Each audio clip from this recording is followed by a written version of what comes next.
A falta de chuvas aqui no sul de Minas, maior região produtora de café do país, já prejudica a safra que será colhida em meados de abril deste ano.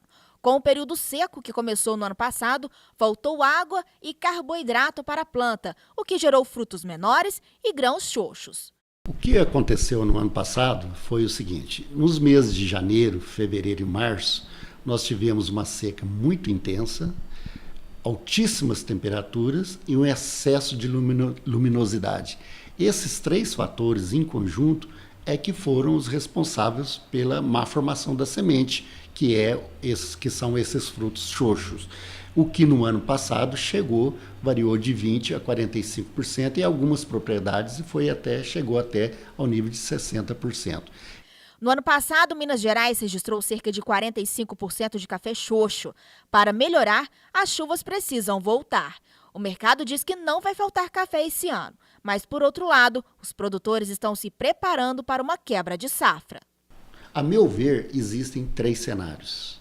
O primeiro cenário é aquele cenário que eu chamo de otimista, que diz que não vai haver quebra de safra neste ano em relação ao ano passado. O segundo cenário eu classifico como cenário muito pessimista, que é aquele cenário que diz que a seca do ano passado foi de tamanha intensidade que vai proporcionar dois anos de quebras consecutivas de safra, no ano passado e nesse ano. Então, de acordo com esse cenário, a quebra de safra, em relação ao ano passado, poderá atingir até 20%. O terceiro cenário, que é um cenário intermediário, eu chamo de um cenário pessimista. É um cenário onde nós acreditamos que houve danos da seca do ano passado na produção cafeeira deste ano, só que com a volta das chuvas, esse dano ele foi freado. Então, caso as chuvas permaneçam agora como eu disse, entre fevereiro e março, eu acredito que esse cenário pessimista, ele é o cenário mais passível de acontecer. E nesse cenário nós acreditamos aí que vai haver uma quebra de safra em relação ao ano passado de até 10%. Com a falta do grão, aumentam as especulações e isso deve gerar incertezas no mercado mundial, já que outros países também enfrentam problemas nas lavouras. O problema do café, ou seja, as oscilações no preço do café no mercado global, eles são em função da safra, das incertezas relacionadas à safra 2014-2015, tá, nos principais países produtores. E principalmente aí no caso do Brasil, que é o grande produtor mundial. Se você fizer um recorte, separar, por exemplo, a América Central e o México, tá, essas duas regiões estão sofrendo muito com problemas de ferrugem. Porque se você considerar que, se o Brasil está tendo problema de oferta, você teria que suprir essa oferta com outros países produzindo, tá, esses países também estão tendo problema. Então, a América Central e México estão tendo problema. Se você colocar no Brasil, o Brasil está com um problema climático muito sério, e isso se reflete na agricultura, mas também no setor urbano, todo mundo fala e sai nos jornais o tempo inteiro. O Peru, que é um grande produtor no Brasil também, está com problema de ferrugem. O único que sobra aí é a Colômbia, mas que vem, na verdade, resgatando uma produção que caiu aí durante longa data, saiu de 14 milhões de sacas, chegou a 7,5, hoje está na faixa de 12 milhões de sacas. Então, está colhendo, de certa forma, o benefício da renovação que teve e problemas climáticos também. Se você pegar a África, tá, tem grandes ações, as metas são bem ousadas, mas que esbarram necessariamente aí na questão relacionada a políticas, porque ela é séria, questão da mão de obra desqualificada e baixa tecnologia. Então, por mais que se intensifique recurso por parte de indústria e por parte do governo para aumentar a produção de café, também não tem muita condição. Tá? Vai aumentar? Vai, mas naquilo que eles gostariam, naquele percentual que eles gostariam? Não, tá? Não vai ter essa oferta tão grande.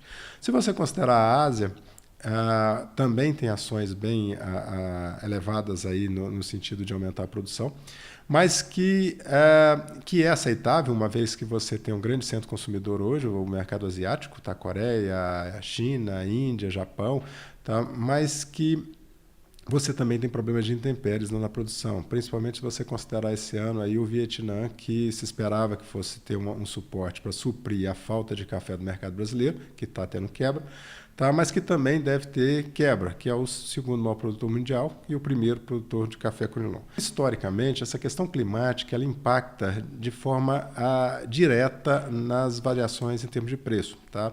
Uma vez que você tem o consumo, que ele é mais ou menos estático, ele cresce, ou não estático, mas ele cresce, mas cresce a taxas constantes. Tá? E a oferta você tem oscilação muito grande em termos do que é colocado no mercado. Isso, no fundo, além de ser um prejuízo muito grande para os produtores que estão envolvidos com isso, questões de seca e do calor, a redução dessa oferta brasileira também gera um prejuízo muito grande para o Brasil, porque ele perde mercado, ele deixa de ofertar o café, abrindo espaços para outras iniciativas mundiais, tá, que busca aí suprir essa escassez de produto. Tá?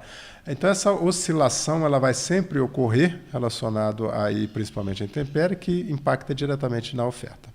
A crise hídrica afeta a agricultura em geral. E os cafeicultores, que são associados da Cocatrel, segunda maior cooperativa aqui do sul de Minas, estão apreensivos com o mercado.